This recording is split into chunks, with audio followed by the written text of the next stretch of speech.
pinapalitan. Ito ba yung insulto sa iyo, Mr. President?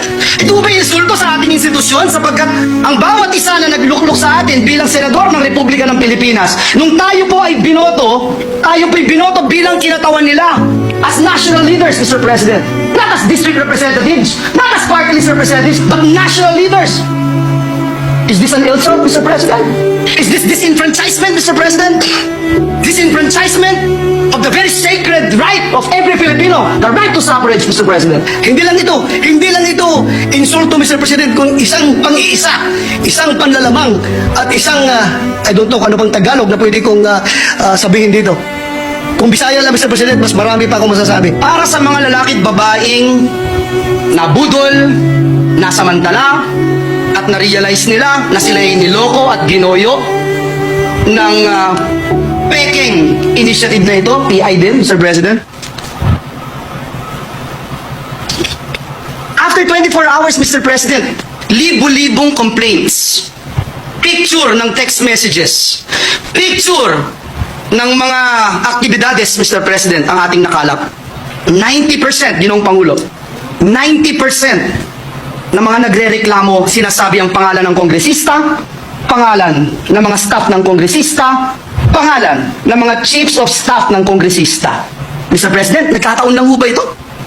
Nagkataon lang ho ba ito, Mr. President? Ang tanong ko.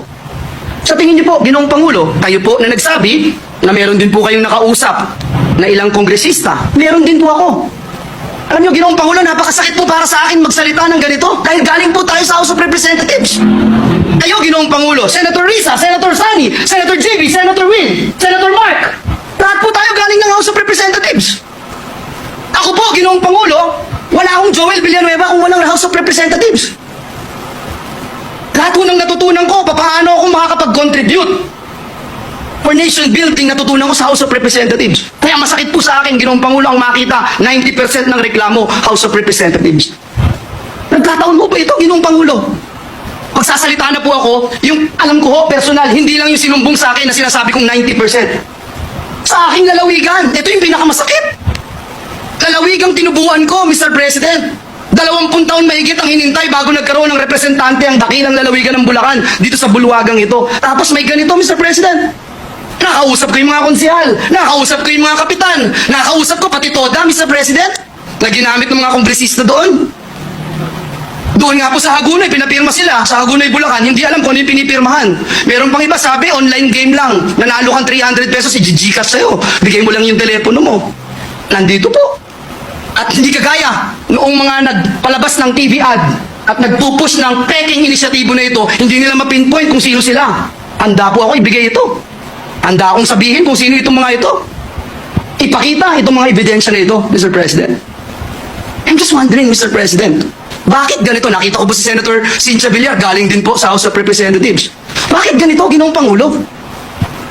Hindi ho ba pagpapalit ng kalye, pangalan ng kalye dito sa Pilipinas, pag pinapalitan po ang kalye, pangalan ng kalye, Ginoong Pangulo, matanong ko po ang ating distinguished colleague, pag pinapalitan po ba ang kalye, pangalan ng kalye dito sa Pilipinas, pagkatapos po bang maipasa sa House of Representatives, batas na po ito, palitan na ang kalye? Hindi pa, Ginoong Pangulo. May Senado pa? Dadaan pa yan sa Senado. Pagkatapos may BICAM, Mr. President, hindi pangalan ng kalye ang pinapalitan.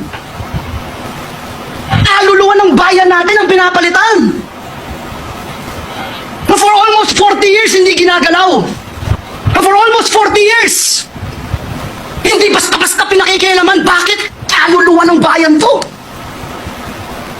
Now you see, with your own eyes, on television, now you hear the complaints of the people.